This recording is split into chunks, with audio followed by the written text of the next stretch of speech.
سب سے پہلے تو دو تحریکوں کو میں آپس میں مرج کر کے سمجھانا چاہوں گا۔ پاکستان بنا 1947 میں اور اس کی تحریک کا آغاز ہوا حقیقی معنوں میں 1857 کی جنگ آزادی سے۔ یہ 90 سال کی ایک طویل جد و جہد تھی جس کے بعد پاکستان مارز وجود میں آیا۔ 1857 کی جنگ آزادی میں سب سے پہلے تو جہاں بھی مسلمانوں کی میٹنگ ہوتی تھی کہ صبح ہم نے اس طریقے سے انگریزوں پہ حملہ کرنا ہے، اس طریقے سے ہم نے ان پہ قابض آ جانا ہے، اس طریقے سے ان کے مورچوں کو نقصان پہنچانا ہے، وہ رات کو پلاننگ ہوتی تھی اور صبح وہ چیز امپلیمنٹ کرنے سے پہلے ہی جو ہے نا ناکام ہو جاتی تھی۔ تو مسلمان بڑے پریشان کہ یار یہ کیا ماجرا ہے۔ اور جب اس تحریک کو کئی جگہوں پر بری طرح جب کچل دیا گیا جنگ آزادی کو 1857 کی، تو ہوا کیا کہ تب پتہ چلا کہ انہی محفلوں میں جہاں یہ ساری پلاننگ ہوتی تھی وہاں کوئی نہ کوئی ایسا غدار بیٹھا ہوتا تھا جو کہتا تو خود کو مسلمان تھا لیکن انگریزوں کا مخبر ہوتا تھا۔ وہ جو مخبر جو ٹاؤٹ ہوتے تھے اس دور میں، جو انگریزوں سے چند ٹکوں کے عوض یہ سارے راز بیچ دیا کرتے تھے مسلمانوں کے، ان ٹاؤٹس کو جنگ آزادی اور تحریک خلافت میں مسلمانوں کو تباہ کرنے کے بعد انگریزوں نے نوازنا شروع کیا اپنے تمام وفاداروں کو۔ اور نوازنا کیسے شروع کیا کہ انہیں صبح کا سورج طلوع ہوتا تھا تو گھوڑے پہ بٹھایا جاتا تھا اور کہا جاتا تھا کہ ایسے چلاؤ دوڑاؤ جب تک سورج غروب ہوگا، جہاں تک تمہارا گھوڑا پہنچتا ہے وہاں تک کی زمین تمہاری، تمہیں وہاں کی دستار پہنائی جائے گی اور تم وہاں کے نواب کہلاؤ گے۔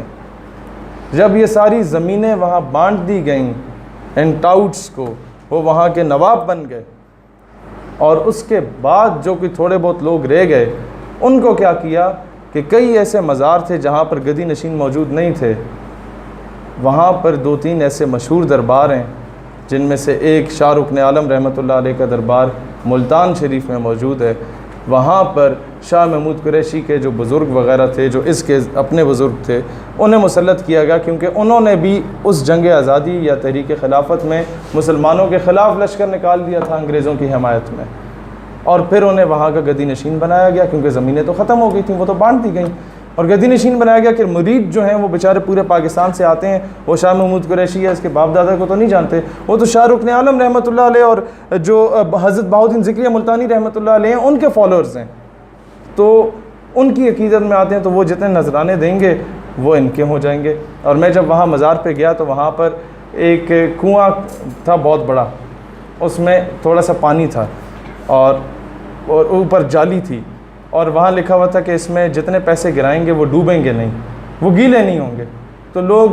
ٹرائی کرنے کے لیے کوئی 1000 پھینک دیتا، کوئی 5000 پھینک دیتا، کوئی 100 روپے پھینک دیتا۔ اب ان بے وقوفوں کو یہ نہیں پتہ کہ یہ ڈوبیں یا نہ ڈوبیں، اس سے تمہارا تعلق نہیں ہونا چاہیے، یہ ضرور ہونا چاہیے کہ بعد میں سارا پیسہ جو ہے نا وہ شاہ محمود قریشی صاحب کی جیب میں جائے گا۔ اس طریقے سے بے وقوف بنایا گیا، یہ شروع سے ہوتا آ رہا ہے۔ اب بھی اس کے علاوہ جو ایک قسم کے قوانین بنا دیے گئے جنہیں ڈریکونین لاز کہا جاتا تھا، اس دور میں ٹیپو سلطان ایک بڑے مشہور شخصیت کا نام تھا جنہوں نے انگریز کے خلاف لڑا، اور جب وہ شہید ہوئے تو ان کے ہاتھ میں تلوار اتنی مضبوطی سے تھامی ہوئی تھی کہ انگریز ان کے شہادت کے بعد بھی قریب نہیں جاتے تھے کہ ابھی جا کے پکڑیں گے، اگر انہیں میت کو اٹھانے لگیں گے تو ابھی یہ ہاتھ اٹھے گا اور تلوار سے ہمارا جو ہے نا سر قلم ہو جائے گا۔ اتنا خوف، اتنا ڈر تھا انگریزوں کو۔ تو وہ ٹیپو سلطان کیونکہ اس کی مونچھیں تھی، دبنگ قسم کی پرسنالٹی تھی، وہ چوغا شیروانی پہنا کرتے تھے اور پوری دستار پہنا کرتے تھے، ایک مطلب ڈریس کوڈ ہوتا تھا مسلمان ایمپررز کا یا مسلمان اس دور کے واریئرز کا، تو اس کو توہین آمیز وہ درجہ دینے کے لیے کیا کیا گیا کہ انگریزوں نے جو اپنے دربان رکھے، جو ان کے گھر کا دروازہ کھولتے تھے، جو ان کو آ کے چیزیں سرو کرتے تھے، جو ان کے آ کے گاڑی کے ٹائر شیر صاف کرتے تھے، ایسے لوگوں کو کہا کہ آپ مونچھیں رکھو، ہم آپ کو اس کا الاؤنس دیں گے۔ بڑی بڑی مونچھیں رکھنے والوں کو الاؤنس دینا شروع کر دیے۔ پھر کہا کہ جی جو ان کے غلام ہوتے تھے نا انگریزوں کے، انہیں انہوں نے دستاریں پہنانا شروع کر دیں، دستاریں پہنانا شروع کر دی۔ پھر کیا کیا، ان کو ان لوگوں نے وہ شیروانیاں دینا شروع کر دیں کہ شیروانی پہنو، اوپر دستار پہنو اور مونچھیں رکھو بڑی بڑی۔ اس طریقے سے یہ جتنے بھی مسلمان ایمپررز تھے ان لوگوں کی توہین کی گئی۔ اور پھر آپ کو پتہ ہے انگریز کے جو میس ہوتے تھے وہاں پر شراب سرو کرنے والا جو ویٹر ہوتا تھا اس کے لیے داڑھی لازم ہوتی تھی کہ جو شخص داڑھی رکھے گا وہی آ کے شراب سرو کرے گا، باقی نہیں۔ اس طریقے سے توہین کی گئی مسلمانوں کی۔ لیکن مسئلہ یہ ہے، مسئلہ یہ نہیں کہ انہوں نے توہین کی، مسئلہ یہ کہ آج بھی انفارچونیٹلی آرمی میں جو شخص مونچھیں رکھتا ہے اور باہر گیٹ پہ کھڑا ہوتا ہے اس کو الاؤنس دیا جاتا ہے۔ آج بھی گورنمنٹ کے آپ انسٹیٹیوٹس میں جائیں، حکومتی اداروں میں جائیں، وہاں باہر جو شخص آپ کا دروازہ کھولے گا اور آپ کو کہے گا صاحب اندر آئیں، اس نے دستار پہنی بھی ہوگی وہی والی، اور اس نے شیروانی پہنی ہوگی۔ چاہیے تو یہ تھا کہ ایسے تمام لوگوں کو جو برٹشرز کے جو شہزادے ہوتے ہیں وہ والے ڈریسز پہنائے جائیں، اور جو ان کے آرمی آفیسرز یا جنرل آفیسرز ہوتے ہیں برٹش آرمی کے، ان کے جو یونیفارمز ہیں وہ پہنائی جائیں، یہ بدلہ لیا جائے۔ لیکن ہم لوگوں میں وہ غلامی جو ہے وہ نسل در نسل صلاحیت کرتی گئی، اور آج بھی جو اس دور میں انگریزوں کے وفادار تھے ان میں سے کئی لوگ برسر اقتدار موجود ہیں۔ تو اس طریقے سے آپ کی جنگ آزادی کو کچلا گیا، اس طریقے سے تحریک خلافت کو ناکام بنایا گیا۔ جو گاندھی کا کردار تھا وہ آپ کے سامنے، وہ ایک قسم کا میٹھی چھری چلانے والا شخص تھا، وہ کہتا ہے تعلیم چھوڑ کے سڑکوں پہ آ جائیں، پھر وہ کہتا ہے جناب آپ افغانستان اور ایران ہجرت کر جائیں، جب وہاں نہیں جا سکے واپس آئے مسلمان تو ان کے گھروں پہ قبضہ کر لیا۔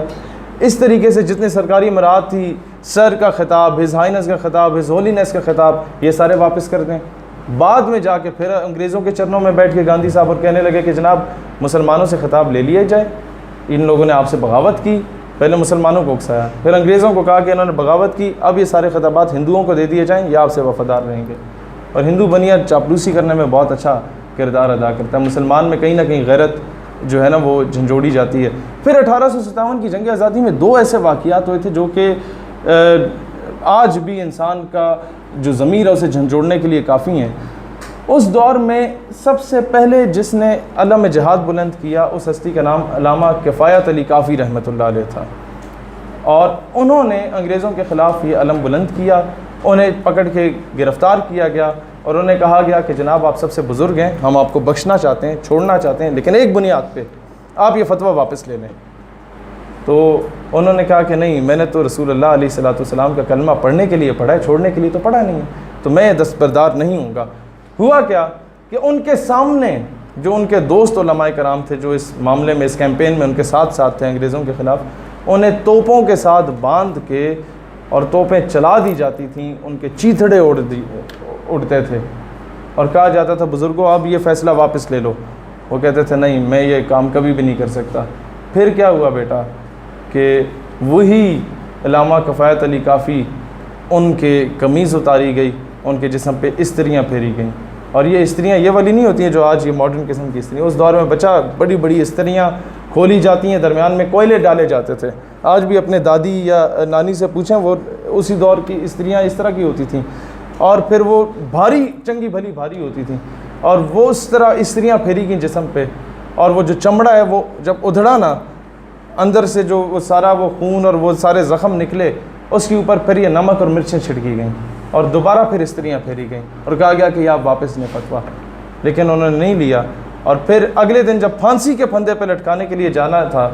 تو علامہ کفایت علی کافی اسی طریقے سے، وہ بزرگ تھے لیکن اسی طریقے سے دلیرانہ طریقے سے دبنگ انداز میں کھڑے ہوئے تھے۔ وہ جیلر بھی حیران تھا، محرر بھی حیران تھے، سارے حیران تھے کہ یہ کون سی قوت ہے جو اسے بیدار کیے ہوئے بیٹھی ہے۔ وہاں اقبال سے جب میں سوال کرتا ہوں کہ کون سی قوت ہے جو مسلمانوں کے مردہ ضمیر کو جھنجھوڑ کے اکٹھا کر سکتی ہے اور بیدار کر سکتی ہے، تو اقبال نے وہ ایک جملے میں اگر میں اس سے جواب مانگوں تو اس کی پوری شاعری سے مجھے جواب ملتا ہے کہ the power that can bloat a dead body of Ummah is Islam and all that Islam lies in عشق رسول علیہ الصلوۃ والسلام۔ اور وہاں پر علامہ کفایت علی کافی جب پھانسی کے پھندے پہ جا رہے تھے لٹکنے کے لیے تو یہ الفاظ ان کی زبان پہ تھے کہ کوئی گل باقی رہے گا نہ چمن رہ جائے گا، کچھ بھی باقی نہیں رہنا، کوئی گل باقی رہے گا نہ چمن رہ جائے گا، بس رسول اللہ کا دین حسن رہ جائے گا۔ تو یہ چیز، یہ وہ رشتہ تھا جو رسول اللہ صلی اللہ علیہ وسلم کی خوشنودی کے لیے جب بندہ نکلتا ہے، اللہ تعالیٰ کی رضا کے لیے نکلتا ہے، تو دنیا کی یہ توپیں، بندوقیں، ٹینک اس کے آگے کوئی معنی نہیں رکھتے۔ اور یہ تحریک جو کہا جاتا ہے جی 1940 میں شروع ہوگی، پہلی شہادت وہ تھی، اس کے بعد سے یہ 90 سال مسلمان جو ظلم کی چکی میں پستے رہے، آخر ایک وقت آنا تھا جب اللہ تعالیٰ نے قائد اعظم محمد علی جناح رحمۃ اللہ علیہ سے وہ کام لینا تھا اور علامہ اقبال رحمۃ اللہ علیہ کے خواب کو شرمندہ تعبیر کرنا تھا، اور آج ہم اس آزاد فضاؤں میں سانس لے رہے ہیں۔